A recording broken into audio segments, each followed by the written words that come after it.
Good morning! I'm Angelo Castro III. I'm Angela and we are the Castros. Well, good morning sa lahat ng viewers and happy Wednesday. ulFitr. Happy ulFitr sa lahat ng mga fellow kababayan na Muslims natin. Di ba?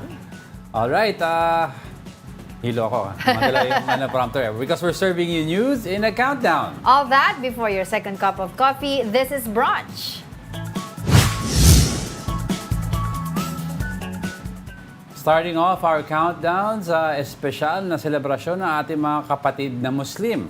The Bangsamoro Darul Ifta declared last night that today marks Eid al-Fitr, or the festival of breaking the fast.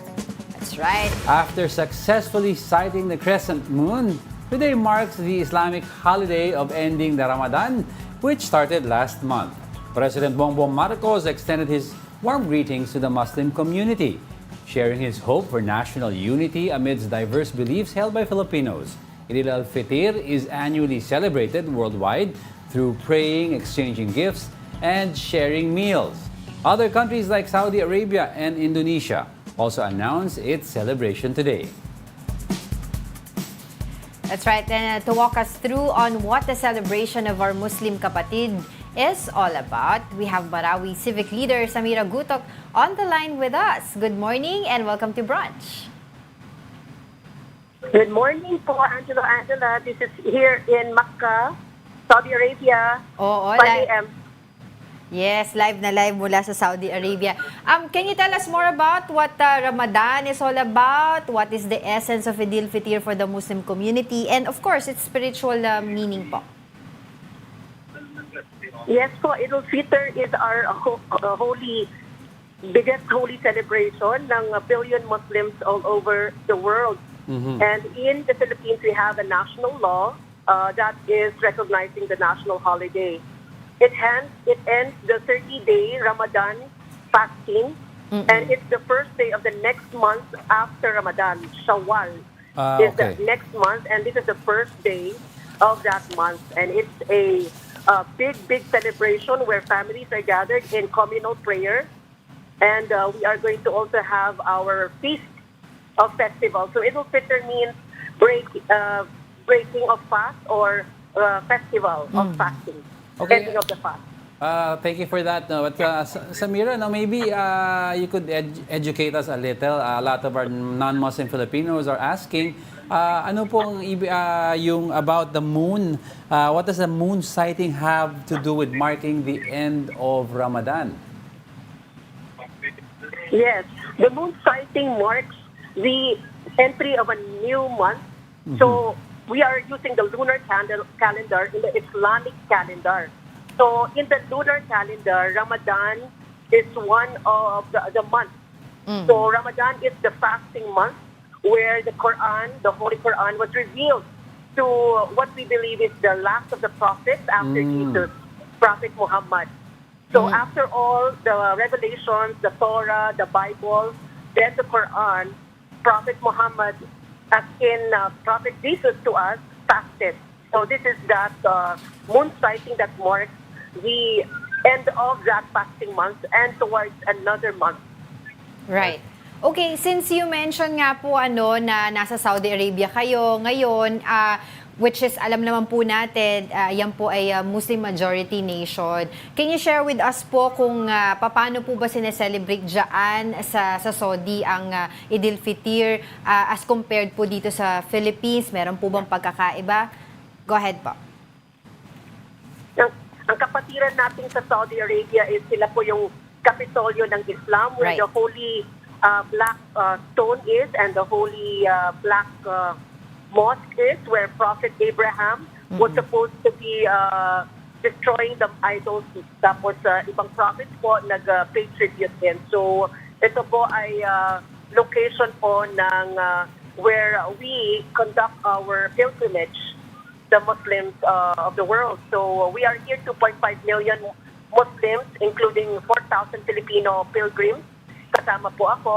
At ito po yung nagko-conduct po tayo ng ritual where we go around the Black Mosque 7 times around and do the so-called pilgrimage of Umrah.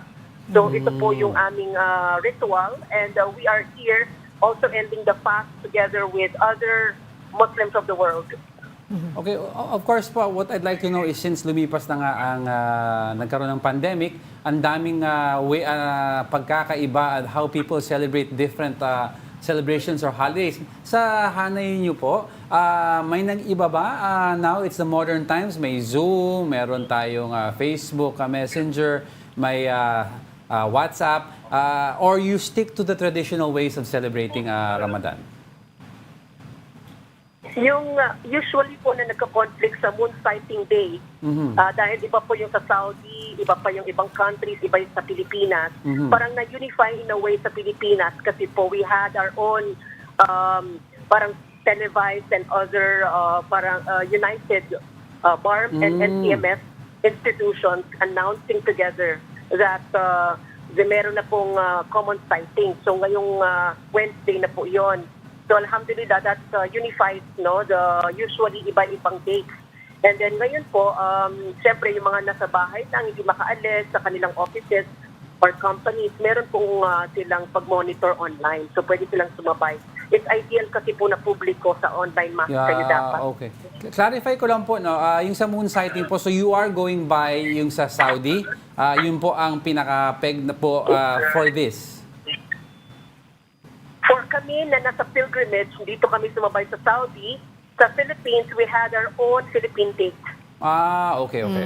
Ganun pala. Pero Okay. siguro po, message nyo po sa Filipino Muslims na how can they appreciate this day more? Yes po, as the imams have reminded po, yung Ramadan is a way of life and the Quran is a message to all. Ito po ay medicinal din po. Ito po ay therapy sa ating katawan, resetting our body. So ito po ay ating kinakarry po yung humility, yung ating hindi pagiging pagmayabang, hindi pagiging selosa, gano'n. Talagang mensahe po yun ng Ramadan that we remove all the temptations and bad ethics in our life. Kaya po, non-selos is a way of life, gano'n, to make it more remembrance, ano. Good reminder for all of us. But before we let you go, syempre, I cannot let you go without asking you this. Kayo po ba ay may planong tumakbo Yes, sa oo. susunod na eleksyon? Malapit na po filing. Napaka-open po ng puso natin sa public service because I've always been naman open, no, as an action person. Yun ang aming political party. So, ngayong prayer time namin po, I leave it to God. I've met some OFW communities and they've been open din po. Depende po sa party nomination po yan. And then what would be your, na-mention nyo po may political party po kayo, pero would you be open to collaborating with other political parties just like before? Just like a first Muslim woman running for a national seat in a action party, I've always wanted naman na kailangan po pragmatic din po and practical despite being activist po yung aking linya and historia. So kailangan po ng more in numbers din po, diba po, but not sacrificing our philosophy as a woman leader. So yun po, I have to get numbers and I'm very open to coalition building. Yung pong inyong opinion tungkol po sa napakamahabang usapin tungkol dito sa charter change on economic provisions only, what's your thoughts on that? It's very popular here in my island of Mindanao, yung charter change or federal move. So very involved din ako sa mga studies like that because of my college years na federalist na pinag-aaralan sa political science. So hoping that I'm part of the study groups at the mga study efforts on expanding the capacities of our constitution to accommodate more decentralization po. And of course, lastly, I also want to ask you about what's happening right now sa West Philippine Sea. What's your thoughts on that po? Very, very consistent po kami since I ran that we have to protect our territorial sovereignty, especially naman na pinaglaban natin ang Mindanao autonomy. We really need to protect our own seas kasi galing po akong BARM, so susulu. Importante sa kanila yung sovereignty nila rin sa kanilang sea rights. So very important po to protect our delineation ng ating territorial gains para po sa economic economic crisis natin po. Ito pong foreign policy ng Marcos administration, do you think it's okay po yung ginagawa niya? Kumbaga ang sinasabi ng karamihan pumapanig towards masyado sa West. Ang ating administration, I'm sorry? Yes po. Do you agree on the foreign policy ng ating Pangulo, ni Marcos administration po, especially nga po dito sa sinasabi po ng karamihan na pagdating po sa pag-defend ng ating teritoryo, mas pumapanig sa West, sa US. Kailangan po ng strengthened natin as a developing country, strengthened relations po sa people who are supportive of our stand on protecting our seas. So any support from a foreign country like the United States is welcome on protecting our territorial rights. Alright, may tanong ba? No. Wala na. Alright, thank you so much for your time, Marawi Civic Leader Samira Guto. Thank you po. Thank you. Yes po, Eid Mubarak po. Yun ang pag-greet po sa Eid. Eid Mubarak. Eid Mubarak. Thank you. Eid Mubarak. Thank you. Okay. Thank you very much. Now, still on Eid ulFitr, thousands of Filipino Muslims are expected to offer prayers at the Golden Mosque in Quiapo. Mobile journalist Evan Tarinque is now reporting live on the ground. Evan, marami na bang nagpupunta dyan ngayong umaga? Yes, Diego, Angela, kanina around 7 a.m. Umabot na daw sa 15,000 yung mga kataong dumaan dito, dumalo dito kanina para sa kanilang sa Taul Eid, yung kanilang 7 a.m. mass. No? Pagdating ng 7:30 na tapos na yan. And yun na, nagsimula na kumain or kumain mga dates yung mga ating kapatid na Muslim dito. Pero aside, sabi mo nga, no, ilan na nga, 15,000, no? Anong mga activities ang inaasahan natin na gagawin dyan ngayon? Yes, Angela. So pagkatapos daw kasi nung kaninang Salatul Eid ay uuwi yung mga ating kapatid na Muslim, no? Kasama yung mga kanilang pamilya at kakain nga daw. So yun, kanina ito, may kita natin sa video material, sinend ko kanina yung isang Moroccan national, no? Nagbibigay siya ng dates dahil isa nga daw ito dun sa kanilang tradition or yung tinatawag nilang suna or traditional na kinakain. Yun daw talaga yung kinakain nila after netong Ramadan. So pakikita natin ngayon, actually dito banda sa may labas, pwede ko kayo iikot. No? May mga event na nangyayari, may mga palaro daw para sa mga bata dito. Anong ito, palaro? Ito may palaro dito. So makikita natin may mga bata naglalaro dito. Ito may mga palaro. Ito may mga pagkain. Dito may mga snacks, may mga palaro dito. Hello po. Magandang umaga po. Ayan, ito so makikita natin. May mga palaro sila dito. So makikita natin yung mga bata enjoy na enjoy. Ayan. Ayan. So ayan, so ito yung usual yung nangyayari pagkatapos ng kanilang idol. Celebrate. Magpapakasay mga bata. Express Angela. Ano ko yung page? Yan, Evan. Ano ko yung page niyo? Ano yan? Okay. Ay, akala ko may tanong eh. So, Evan, syempre, alam naman natin na madami pang pupunta dyan mamaya. Ano ang mga paalala natin sa mga kapatid natin Muslim in terms of security, saan patadaan, anong do's and don'ts, anong pwedeng dalhin, anong hindi pwedeng dalhin? Yes, Diego. So, kanina, yun na yung last na mass, no? 7 a.m. Yun na yung last na mass. Pero mamaya may mass ulit around 12 p.m. Pero regular mass na to, ito na yung part no kanilang 5 days, 5 times a day na pagdadasal. No? Okay. Yung 7 a.m., kanina yung Salatul Eid, yan yung ginagawa nilang mass before and after Ramadan. No? So, yun yung special mass nila kanina umaga. Tapos yung kanina mamayang alas 12 naman, ay yung regular masses na kanina. So kanina, ito, may kita natin dito sa may bandang Quinta Market, no? Pag binalikod natin dito, ito yung entrance. So, in terms of security, kanina may mga nakikita tayong mga nag-iikot na police authority, no? So, pag ito, kanina actually, itong dinadaanan natin dito, hindi talaga tayo makakadaan dito kanina dahil umabot na hanggang dito. Kanina yung mga kapatid nating Muslim na nagdadasal.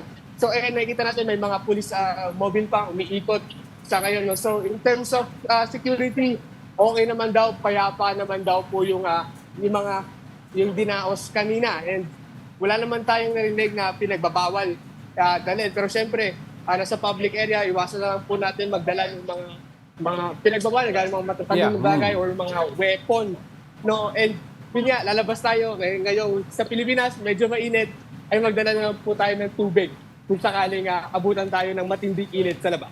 Oo nga, medyo may mataas ang heat index for today, Evan. Pero ito ang tanong ko, Evan, anong oras ba usually ang peak ng dami ng crowd dyan sa Quiapo? Sa Diego kanina, so yun nga kanina may mga misa. So kanina 5 a.m. may mga tao na dito. Then pagdating ng 7 a.m. nag-peak na naman yung tao. So every time na may misa ay dumadami daw yung mga tao dito. Pero buti nga, lalo na daw ngayon, no, matapos nga yung pandemya, no, mas na ano na daw yung mga tao, mas naging kampante na raw yung mga tao na dumalaw dito sa mosque dahil nga nung mga nakaraang taon ay nagkaroon ng COVID at nagsalangan yung mga tao na makipaghalubilo sa iba't ibang mga kapatid nila. Diego? Oo, lastly na sabi mo nga kanina, magdala ng tubig dahil mainit ang panahon. Pero meron din bang advice dyan na magsuot ng mask din or ano pa yung mga paalala natin sa mga kapatid nating Muslim na magpupunta dyan? Yes, Angela. Kanina kausap natin si Imam, no? Wala namang nabanggit na required or dapat magsuot ng mask. Pero yun nga, kung siyempre, nasa labas tayo, marami tayong makakalubilong mga tao, no? Siyempre, kung unang-una yung safety natin, yung protection natin kontra sa mga sakit, no? So kung hindi kayo confident, magsuot na lang po tayo ng mask para maiwasan yung pagkalat ng sakit or makahawa tayo ng mga sakit dito sa mga ating makakalubilong mga tao. Angela? Alright, sige. Maraming salamat sa iyo sa ating mobile journalist na si Ivan Tarinque. Let's continue our countdown. Now, placing at our 9th spot is our world-class tourism sector. The Philippines is up for 7 awards at the prestigious World Travel Awards 2024. The country is nominated for Asia's leading beach, dive, and island destinations. Intramuros, Boracay, and Cebu are also up for specific categories, while the Tourism Department is shortlisted for Asia's leading tourist board. The World Travel Awards is a London-based awarding body touted as the Oscars of the travel industry. Yun, no? Oscars of the travel industry. World Travel Awards. Ano yung boto-boto yan eh. Yes, so, they can check na lang the website for more details kung paano sila bumoto until July. I'm not sure about the date, pero until July. Until July. 2024. Okay. Well, when we think of Palawan, breathtaking beaches instantly pop into one's head. Yet the charm of this island paradise extends beyond its sandy shores. Kung ano po yan, alamin natin sa pagbabalita ni Mobile Journal Merymon Reyes.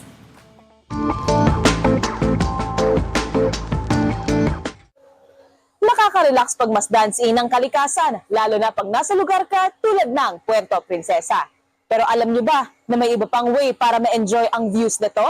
Hindi lang puro beach at island hopping ang pwedeng gawin sa Palawan. Kahit mag-city tour ka, maraming pwedeng paglibangan. Welcome to Rancho Mitra, Puerto Princesa. Dito, pwede kang magpahangin with friends and family o kaya naman ay subukan ang kanilang mga activities na magpapataas ng pulso mo. May horse riding, tapos dito po sa company po ng slide. Unang-una po yung slide, giant slide, tapos may giant swing, Skywalk zipline po. Yan po. Ito bang ranch na to, gaano ba siya kalaki? Bali kabuuan sa ngayon ma'am, bali 13 hectare po siya kabuuan. Sinubukan ko itong sikat at makulay na giant slide. Pinagsuot ng helmet at inorient sa tamang pag-upo at kasama ko uli ang ating local friend at naging tour guide na si Kuya Mark Jericosa. Game. Ma'am, lean back lang tayo kunti tapos yung paa natin yung tuloy na taas. Okay pa. Copy. Go na to, dalawa. Let's go. Okay. Woo.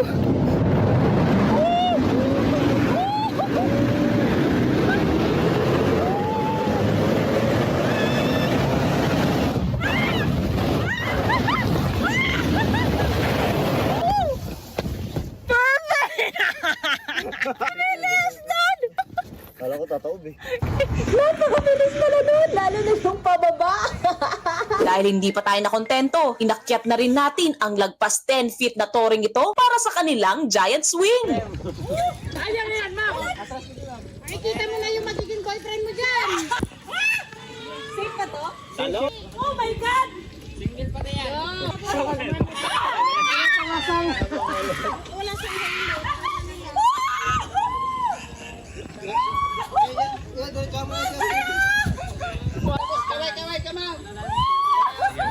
Grabe, parang pinakawala pa ng dalian ang kaluluwa. Rest assured naman daw na may effort sila para ma-maintain si inang kalikasan. Pag magputol-putol na po, siyempre po, magtanim po tayo ng parit po para po sa yung nasirang atil dito ganun. Bali dito po may mga uplan, ano pa rin po yung pagtatanim ng mga kapunuan po dito. Bantay sarado naman lahat ng crews at staff sa recreational activities para masigurado ang safety at enjoyment ng lahat. At aba, pinakitaan din tayo ng tapang nitong bulilit na si Jared. How was the experience? Great. I experienced it great because, like, I'm not brave. I am brave. Bata man o matanda, yakang-yaka raw ito. Huwag lang kalimutan ang mga panangga sa init ng panahon, mga kapatid. Mobile Journal Marymon Reyes po, hatid ang muka ng balita. Laki ng ngiti ng Marymon. Mukhang nag-enjoy, ah. Anyway, let's move on.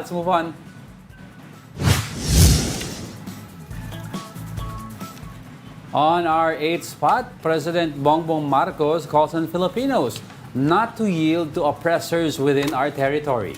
He said that in a speech during the Day of Valor commemoration in Bataan on Tuesday. Marcos also warned that there were, quote, clear and present threats to our sovereign rights. The chief executive also visited the Veterans Memorial Medical Center in Quezon City. Marcos handed over a total of 150 million pesos in assistance to the VMMC. Tulad ng pinamalas ng ating mga dakilang ninuno, hindi tayo dapat magpasupil at magpaapi, lalo na sa loob ng ating sariling bakuran. Yan ang kanyang mensahe kahapon bago siya umalis, 'di ba? Paalis na 'yan papunta sa US para dun trilateral meeting Japan, Biden, US, and of Japan course, and the Philippines. siya. At kahit po mainit ang panahon, titiisin daw ito ng mga kapatid nating may partner na nakakulong sa Manila City Jail. Pinapayagan na kasi ng nasabing kulungan ang conjugal visit doon para bigyan ng mukha ang balita. Mobile Journal, Kayla Makantan.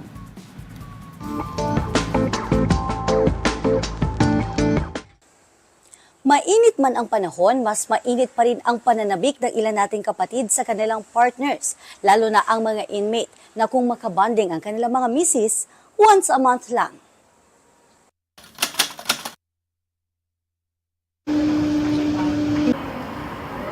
Tuwing Martes hanggang Sabado, may hiwalay na hintayan ng mga dumadalaw na misis o kasintahan sa Manila City Jail Male Dormitory. Sila kasi yung mga nakaschedule para sa conjugal visit, pero dapat rehistrado ang bisita sa City Jail. Sasailalim din si misis sa swab testing at body search bago papasukin. Ang dating dental clinic na ito ang nagsisilbing conjugal rooms dito sa preso. 2 couple ang pinapapasok ng sabay sa kwarto na hinati sa 2. Bibigyan sila ng 15 minutos sa loob. Masikip, mainit, at walang mga gamit gaya ng kama o electric fan. At tanging sapin lamang ang nagsisilbi nilang higaan. Pero pwede naman daw magdala ng sarili ang mga bisita. Ayan, so ganito lang kaliit yung conjugal room na kanilang ginagamit. Yung isang room, mapapansin nyo mas maliit kumpara dito na meron pang CR. Tapos yung amoy niya medyo kulob. Aminado ang PDL na si Ed na hindi komportable ang mga kwarto. Masikip nga po, mainit, pero siyempre yung sabik, hindi na napapansin yung init sa loob. Yung init ng katawan. Yun na lang. At kahit ganito nga ang sitwasyon, gusto pa niyang magpa-extend. Kahit yung asawa namin, nagreklamo po sa ganun, bet ang bilis. Baka pwede daw po madagdagan yung oras. Pwede lang naman. So pag hindi, wala po kami magagawa. Nasaan yung bantay pag ganito? Dito po, ma'am. Nandito, nakatayo lang. Nakaupo, ma'am. Nakaupo naman. Kapag narinig na ito, time's up na. Gusto lang po namin bigyan pagkakataon ang lahat ng PDL na makapag-avail po ng ating conjugal. Habang nasa City Jail tayo, nakilala natin ang ilang LGBTQ members na may karelasyong kapwa PDL, gaya ni Dara. Pero kahit parehong nasa loob, hirap ang sitwasyon nila. Ito siya nakakasama dahil gawa nga ng Sputnik po siya, isang kwerna. hindi po kami magkakasama, lalo na in the last minute ng gabi. Nag-adjust na lang kami. Pinupuntahan niya ako, sumisilip-silip, sabay pa rin kaming kumain. Pero ang PDL na may karelasyong same-sex na lumaya na, hindi raw pinapayagang makabisita dahil sa kakulangan ng dokumento or proof sa kanilang relasyon. Kaya si Dara, 3 relasyon na raw ang naudlot. Natanggap ko na yung mga sitwasyon na yun. Kaya ako naman, okay na ako sa mga ganitong sitwasyon. Hindi rin ako basta-basta pumapatol ng bigla ang relasyon lang. Siyempre, doon ako sa taong alam kong magaan din yung puso ko at magaan din yung pakiramdam mo. At higit sa lahat yung malaki, ang pagmamahal. Kahit sa loob ng city jail, love is in the air. Kaya mga kapatid, enjoy every moment with your loved ones. Dahil privilege din na maituturing ang makasama natin sila. Mobile Journal, Kayla Makantan, hatid ang mukha ng balita. Oh, may 15 minutes ka. Sabi niya. Finish or not finish? Pass the paper. your paper. Tapos doorbell. Doorbell. Okay na daw 15 minutes para matanggal daw yung gigil ni Sir. Oh. But okay. Okay na rin daw yan. Cool. Pero nagalit daw si Mrs. dahil pwede daw habaan. 15 minutes. Kasi si Mr. okay lang, pero si Mrs. nagalit. Okay. Ito yung sabi sa interview.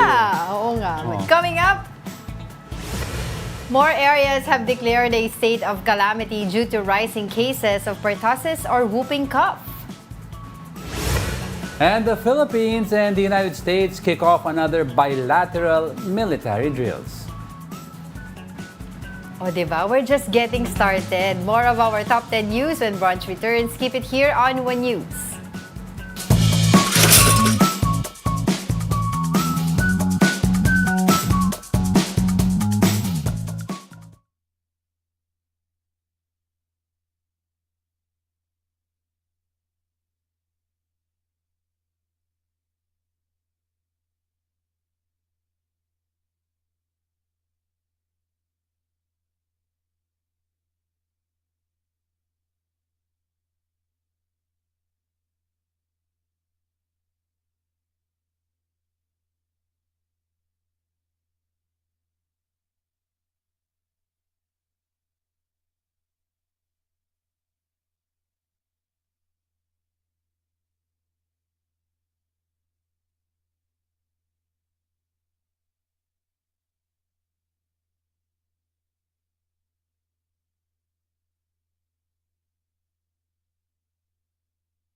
Good morning. You are still watching Brunch here on One News.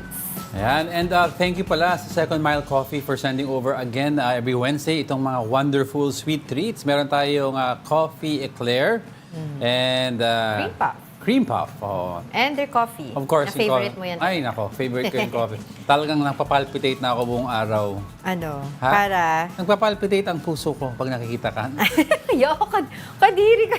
May kape kasi. Ang baduy. Oo naman, baduy. Pero good morning kay Arthur Abayon. Lagi yan nanonood sa atin. Si Alex Fuentes. Si Mark Joseph Velasco, good morning. And Chari F. Buena Obra and Minda Navales, good morning sa inyong lahat. Maraming salamat. Luz Viminda Labargan. Si Luz Viminda Labargan. A.K.A. Lucia. Oo, si Lucia. Dati kong nag-aalaga sa akin. Best friend ko yan. Okay, sige, tuloy-tuloy na natin ang ating countdown for today. Now on our 7th spot, a tragic incident in Cebu City. A 4-year-old child dies after falling from a condominium. Here's the report. This 4-year-old boy fell from the 27th floor of a condominium in Cebu City. He landed on a canopy on the 3rd floor of the building. He was immediately rushed to a hospital but declared dead on arrival. The condo management says the victim's mother went to the building's viewing deck. Around 9 minutes later, the child was no longer inside their unit. Hinanap-hanapan niya, and then may nakapagsabi sa kanya sa elevator yata na may bata na nahulog. So andun, nag-rush sila sa third floor, and that's when she saw her child. It adds that they had been reminding tenants to be careful. May limiter naman kasi yung window opening natin, no? In fact, nalalak pa nga yan. There should be a call for all the unit owners na to make sure that they add more parang added security din ba? Like a metal barrier na parang screen na metal sa window. The Cebu police are now investigating if there is any foul play. Mayor Michael Rama will convene all condo managements in the city to ensure safety. Kasi dapat mayroong public safety measures yan. Per floor mayroong net dapat. If not, yung railings talagang enough na hindi makakaakyat yung mga bata. Rama also called for a stricter inspection in condominiums. Sakit. Ay, nako. Anyway, let's move on to our next. Sizzling at our sixth spot is a Mandatory Reserve Officers Training Corps, or ROTC. Senate President Mig Zubiri reported that 69% of Filipinos are in favor of reviving the mandatory ROTC. This is based on a Pulse Asia survey he commissioned December last year. In the survey, 17% disagreed with the revival of mandatory ROTC, while 14% were undecided. Recall that ROTC became optional in 2002 after the killing of Cadet Mark Wilson Chua in 2001. Yun. Pag na-revive daw yan, sabi ni Senator Miguel Zubiri, ay i-add nila yung training ng anti-cybercrime against hackers. You have to take a look at also yung, kasi this survey was commissioned December. Diba? They have to take a look yung recent survey na ginawa na, di ba, mataas ang level of patriotism among Filipinos. Ang goal kasi ng mandatory ROTC is to revive patriotism daw. But kung mataas na, then maybe they can think about removing the word mandatory training. Baka pwede nung voluntary ka na lang. Kasi kung mataas ang patriotism, I'm sure madami mag-volunteer magpa-train dyan. Ako, mahaba-habang usapin yan. Ang akin lang kasi is ayusin lang nila ang corruption and within that system before they explore that. Sige, mahaba-habang usapin yan. Marami rin ako gustong sabihin. But this time, ituloy natin ang ating countdown. Ranking 5th in our countdown is pertussis or whooping cough. The city of Santa Rosa in Laguna has been placed under a state of calamity due to the rise of pertussis cases. The number of pertussis cases in Santa Rosa City has increased to 15. One infant has died from the illness. The Santa Rosa City Health Office has already advised parents to refrain from bringing their infants to public places. Sila yung most vulnerable. So, ibig sabihin, siyempre, wala pa silang ganong resistensya, di ba? So, mas prone sila na mahawa talaga. The Health Department reported that our supply of pentavalent vaccine against pertussis is already depleting. As of March 25, we only have 64,000 doses left. And we have to wait, Diego, no, until June to receive 3 million doses. To further discuss this matter, we have infectious disease expert Dr. Ronchin Solante with us. Good morning, Doc. Hi, Angela. Hi, Diego. Good morning. And thanks for joining us again. So, what should parents do to protect their kids po from pertussis while we're waiting for more vaccines against pertussis? Well, unang-una, Angela, no? I think there are still available vaccines, yes. No?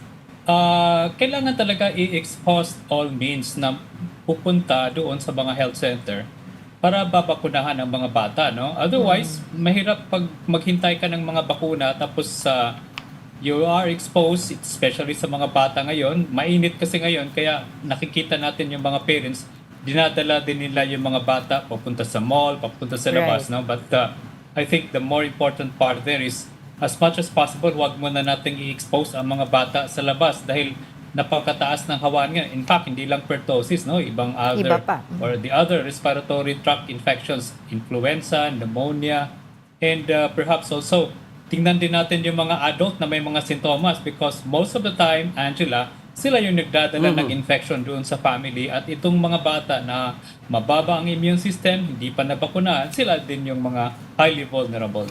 Oh, Doc, idugtong ko lang to kasi sabi nga ni Doc, meron pa naman mga bakuna. To be exact, meron pong 64,000 doses, no, na available against nga po dito sa pertussis, ang vaccine na available, no. So, how can the government po properly distribute this to make sure na wala nga pong magkakaroon talaga ng hawaan doon sa mga areas ngayon na nag-declare po ng state of calamity due to pertussis? Actually, ang ginagawa nila ngayon is talagang house to house na ang bakunahan at tinitingnan nila itong mga areas, no, or yung mga city na nagde-declare ng mataas ng mga kaso dahil ito yung dapat ang i-prioritize ngayon dahil unang-una ang isang important factor kung mataas ang kaso sa isang syudad na nag-declare ng outbreak or state of calamity, that means there is also ongoing community transmission. So dapat ito yung unahin at dapat extensive ang pangampanya kasi ang nangyari kasi pa rin dito, no, may mga parents pa rin na talagang may hesitancy to bring their children to the health center. At una ko lang sabihin dito, Angela, no, isa din sa mga observation based sa Department of Health na yung may mga bata na nag-severe na mga pertussis, kadalasan dito delayed na silang dinadala sa mga health center or sa mga hospital, no. So I think we need to inform the parents, the mother. Pag merong ubo na yan, 3 days, 4 days, dalhin nyo sa health center, dalhin nyo sa hospital para lang masuri at makita kagad. Kasi ang pertussis is also treatable with an antibiotic. May antibiotic na katapat siya na pwedeng ma-shorten yung mga sintomas at hindi pupunta doon sa severe form of pertussis. Yes, Doc, I'd like to ask, no, kasi initial numbers were pointing that nagsa-start na po mag-plateau ang pagtaas ng mga kaso ng pertussis. But apparently, some numbers also indicate na mayroon resurgence or may tumataas pa rin ang bilang ng mga nagkaka-pertussis. Ano po ang mga factors behind this, Doc? Well, unang-una, yung reporting kasi niyan, Diego, no, depende talaga yan sa local government. Magpapadala sila ng specimen sa RITM, i-confirm kung pertussis or suspect na pertussis. So, for me, yung sinasabi nilang plateau, baka temporary plateau lang yan dahil yung mga specimens na tinitest, baka hindi pa dumating yung mga result, no? But I think ang nangyayari pa rin ngayon, meron pa rin community transmission at I don't think hindi tayo dapat kumpiyansa sa mga ganitong pag sinasabing plateau. Mas lalo nating i-extend natin yung kampanya natin na dalhin pa rin sa mga health center ang mga bata kasi I don't know how long it will last. Ang target talaga natin ito, 95% of the less than 1 year old dapat mabakunahan ng mga ganitong klaseng bakuna, like yung pentavalent vaccine. Yes, Doc, I'd like to clarify lang. No? A lot of parents kasi, pag nakakausap mo, parang dinidismiss lang ang pertussis as just a regular cough. No? My question is now, is pertussis lethal if untreated? And if so, sino po ang mga prone na pwedeng possibly na ang worst case scenario na mamatay? Sino ang sector in society ang prone to the most lethal outcome of pertussis? Yes, very important question, Diego. No? Now, number one, who are the most vulnerable, as you mentioned, no?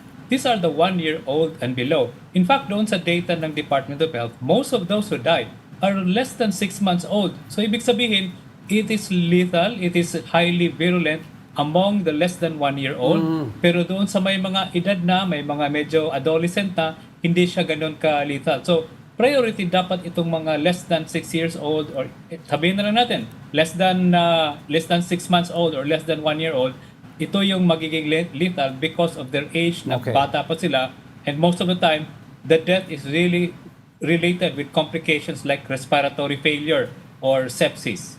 How about yung mga may comorbidities? Is it also dangerous po sa kanila? Yes, especially sa mga matanda na may mga comorbidities, no? Extremes kasi yan eh.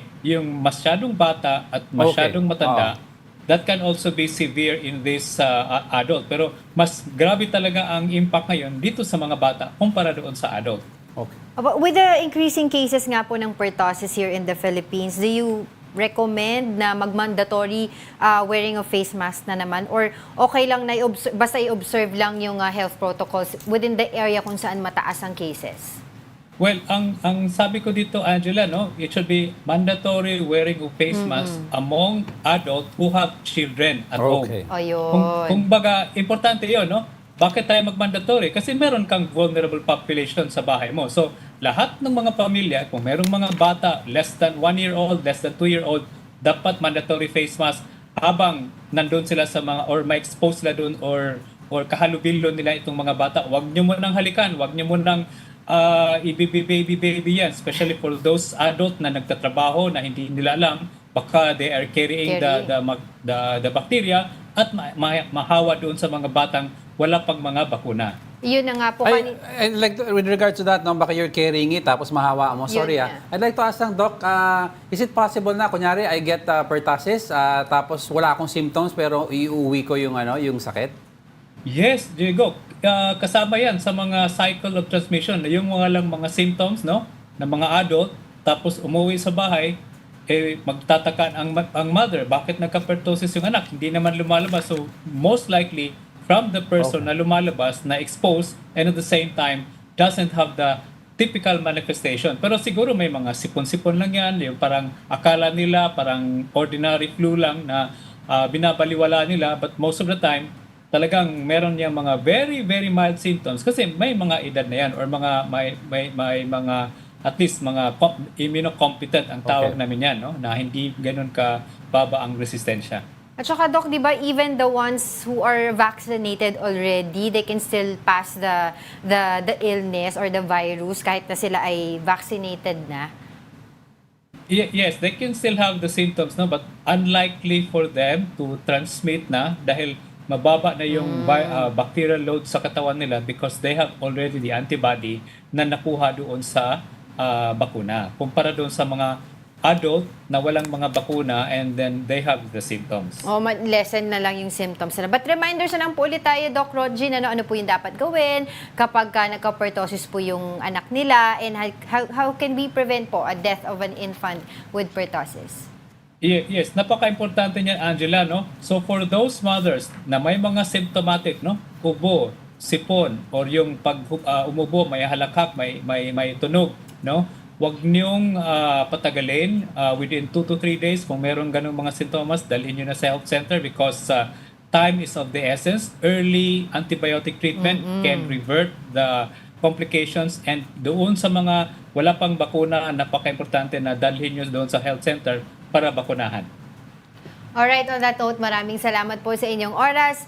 Thank you so much, infectious disease expert Dr. Ron Jean Solante. Let's move on.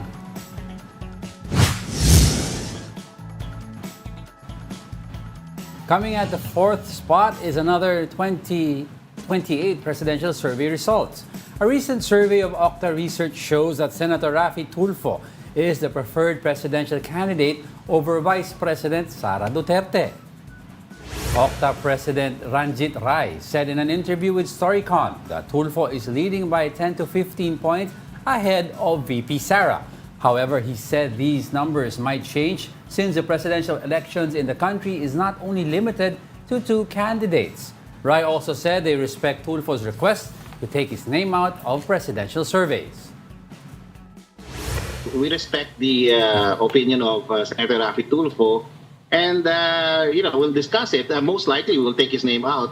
It's really too early to do polls for 2028. Much of our polls regarding him are commissioned, so that's why we haven't released anything regarding his numbers.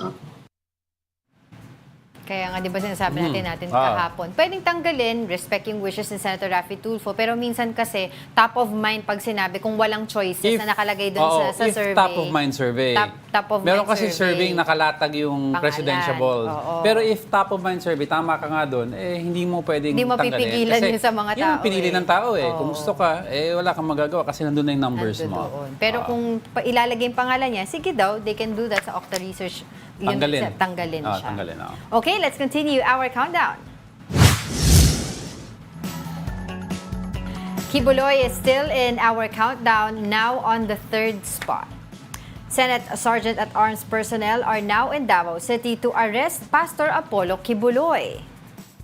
They met with Davao City Police on the details of their operation. Last week, the manhunt against Kibuloy was intensified with the help of the NBI. The Kingdom of Jesus Christ founder is facing sexual and child abuse charges. Kibuloy earlier laid down his conditions before he surrenders to the authorities. These include a written guarantee that the U.S. will not intervene in his case.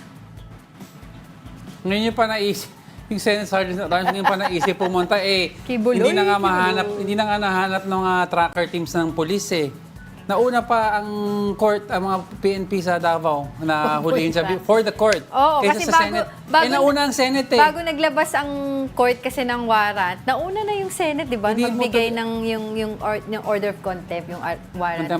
Alam mo, hindi tuloy mapigilan na mag-isip ang tao na, pinatago mo muna bago hanapin. Diba? Okay, tago ka muna ha. Oh my gosh, diba? para tong hide and seek, Napakasimple. Nung hiningi ni Senator Risa Ontiveros from the start, sana may warrant na kaagad. Kinuha na si Pastor Apollo Kibuloy. Tapos, hindi. Tapos pag lumabas ang bench warrant galing sa court, sa Davao, di sana kung nasa possession na si Kibuloy ng Senate, dali, no? ang dali-dali i-transfer. Hindi. Binagalan nyo ba ng sadya para, kumbaga sa basketball daw, bumagal ka ng konti para makaliap ang kalaban. Makahabol yung Ay, kalaban. nako, And these charges are bailable. Wala pa yung kaso na human trafficking na sinampa sa Pasig Court. Wala pa yan. So, madaliin nyo yan para pag nahuli si Pastor siya pa talaga yung nagpapakondisyon no? Nagalit si PBBM. Ano kami? Yung the dog, the tail wagging the dog? Pero ako may condition ako sa viewers natin. Malalaman nila yung top 1 natin kung, di ba, papanorin pa rin tayo pagbalik Segway natin. ka, nabitin ka, hindi mo alam paano sumegway. Don't go away because we're not done yet. May dalawa pa. Stay with us.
Welcome back. You're still watching Brunch here on One News. Ito mainit-init itong nasa second spot.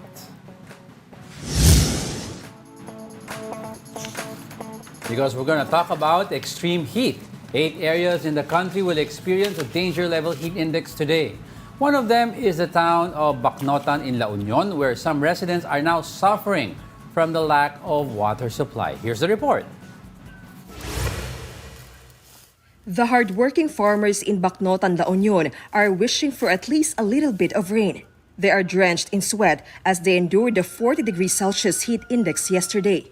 But even if they need to continue planting rice, their farmlands are dry and the land cracks are visible. Even their water well run out of supply due to the extreme heat caused by El Nino. Wala talaga kami may tatanim. May hirapan kahit magtanim ngayon, hindi rin mabubuhay. Dalawang araw lang yan, wala na, tuyo na uli. Hindi na siya mabubuhay. Gumulan naman siya. Yan ang target namin pagtanim. Ng mga June siguro. Pag matapos itong El Nino siguro, pwede na sigurong magtanim uli. It's been months for residents in Barangay Zaragoza since they experienced rain. October 2023 to be exact. Their local water pump has been so dry, it's only pumping air now. Going to the river is also not an option because, well, it's also dried up. Nagpapawis ka, malagkit sa katawan kung hindi ka nakapaligo ng isang beses. Based on Pagasa's forecast for today, the heat index in Bacnotan can reach up to 42 degrees Celsius. This is classified as danger level. Because of the El Nino phenomenon, the water level in dam is continuously decreasing. Because of this, the Task Force El Nino is pleading to everyone to save water. For example, don't waste water on inflatable pool. Ang sa amin po ay panawagan na hanggat maaari o hanggat pwede, wag naman po sanang gumamit para makatipid tayo sa tubig. Kasi nga ang inflatable pool talaga is magastos sa tubig, lalo't kung everyday mong gagamitin at papalitan yung tubig. 19 areas in the country are now under state of calamity because of the impact of El Nino. For today, 8 areas will experience a danger level heat index that ranges from 42 degrees to 51 degrees Celsius. For News 5, Jenny Dongon, We Are One News. Yung nakita ko nga yung pinost ng One News sa page natin, Facebook page, yung mga heat indexes, highest indexes mararanasan. On the average, kung makikita niya, it's 43 degrees Celsius. Napaka-init. On the average, may high of 44, an average of 42. That is, for context po, ang high fever is 39 to 40 already. That's more than that's more than the body can take. Pag 41, 42, it's danger level na talaga yan. Ayan, nasa screen natin, we have Dagupan at 44 degrees Celsius. And then, yung pinakamababa, Cotabato, Pero 42. Pero 42 pa rin siya. Mataas pa rin yan. Mataas pa rin yan. yan. Kaya nga, di ba, maraming mga programs na, at saka tinatanong tayo sa Task Force El Nino kung ano yung mga gagawin nila, di ba, para maibsan nga itong mga pangangailangan natin. Tama ka doon. But to get more insights about this, we have Task Force El Nino spokesperson, ASEC Joey Villarama, live with us on Zoom. Good morning, ASEC. Good morning, Angelo and Angela, at sa inyong mga taga-subaybay. Yeah, thanks for joining us today. So do we have the latest data on the estimated cost of damage caused by the El Nino? Yes, as of the latest report by the Office of Civil Defense, the agriculture damage wrought by El Nino is now at 2.63 billion. But there's a chance that 80% of the farmlands and rice fields that have been affected or that have been damaged can still be recovered. That means the produce can still be used or eaten, and then they can still be sold. So this is significantly lower than what was projected and what has been historically recorded in the past years when there was strong and mature El Nino affecting the country. Yes, Asek, you mentioned 2.63 billion ang current estimate. No? But do we expect this to go higher pa since ang El Nino medyo tatagal pa for a few more months? Hopefully, because of the intervention and the mitigation measures being implemented by the government, we hope that it will not go up in terms of agricultural damage. Historically, the biggest amount was at 17 billion. I think that was in 2009. So again, although I'm not belittling the figure of 2.63 billion, this is still within the projection that we expected, and we hope that it will not go up anymore. We've seen po sa ating report kanina yung mga farmers and residents na talagang hirap na hirap po no, sa supply ng tubig. So how can we help them po, these residents and also the farmers who are already experiencing water shortage in their areas? For the farmers, it depends on the situation. So if they still have sources of water like aquifers or groundwater, we can provide equipment to them so they can pump out the water, whether via solar-powered irrigation pumps or gas-powered pumps. If they have no more source of water, then that's when the National Irrigation Administration can deploy equipment to look for aquifers or water under the ground where water can be drawn out. Pero in other provinces, there is really no more source of water. So what we can do is just to wait it out, and then the farmers are being given alternative sources of livelihood like fixing roads, or the DOLE and the DSWD can provide them alternative sources of livelihood for the time being while they cannot plant or till the ground in their fields. Dugtong ko lang ito, Asek, dun po sa nabanggit yung mga mitigation efforts na ibibigay niyo po sa residents and also the farmers. Meron po ba tayong pinaka parang timeline doon? Kasi yung ibang mga farmers na nakakausap po natin na since nag-start nga po itong El Nino na mag-kick in, ay until now po sinasabi nila, hindi pa rin nila nakukuha yung ibang mga pinangakong tulong para po sa kanila. So I was wondering po kung ano po yung araw po, no, kumbaga yung plan of actions po ng Task Force El Nino to make sure na maibigay po right away, no, itong mga kinakailangan ng mga residente and also the farmers. Actually, yun nga yung difficulty din namin kasi some of the areas that have been affected are really far-flung. So yung mga tao ng Department of Agriculture Regional Field Offices medyo natatagalan sa pagbalik ng kanilang situational report. But the task force has also deployed personnel from DILG kasi sila yung mas nakaka-reach out to the grassroots level para po malaman kung ano yung pangangailangan. It will take time, but as I said, meron pong interventions at meron pong help na binibigay. We just want to appeal to the patience po of the farmers kasi alam po namin talaga na mahirap na yung sitwasyon. So there is a process and then it will take time, but rest assured we will be giving the help that they need and that they have asked for. All right, so we have a lot of questions po, but unfortunately we don't have much time, so we hope to talk to you again soon. That's ASEC Joey Villarama ng Task Force El Nino. Thank you so much. Thank you very much for the opportunity. Let's continue our countdown. Our top story for today is another bilateral military drills. The Philippine and U.S. Air Forces kick off this year's COPE Thunder exercise. Around 700 Filipino and American personnel are taking part in the activity. It is being held at the Basa Air Base in Florida, Pampanga until April 19. Several fighter jets like FA-50s and C-130s will be showcased in the said drills. The trainings will focus on air and ground operations as well as logistics and mission support. The Philippine Air Force says this will enhance the military's interoperability. Kasi the last time, tayo, sa naval exercises or yung naval cooperation, di ba, yung naglayag sila. Ngayon, air and ground naman. Oo. Para part of our upgrade also and the modernization of our military. 1990, tinitignan ko kasi 1990 pa ito ginawa, itong COPE Thunder. Natigil lang ito. Nung alam naman natin nasira yung Clark Field, di ba, nung sa Subic Bay noong 1991 dahil dun sa Mount Pinatubo eruption. Kaya nga they were enthusiasts sa mga military stuff. They were hoping na sana yung aircraft, yung Black Hawk, yung modern Black Hawk na makikita sana natin this year. I don't know kung dinala ng US yan, yung Black Hawk nila. Kasi that's a very popular helicopter. Di ba there was a movie done about that helicopter, yung Black Hawk Down. Oo. Yun. Okay, sige. Okay, and we'd like to leave you with a quote for today that hopefully to spice up your morning.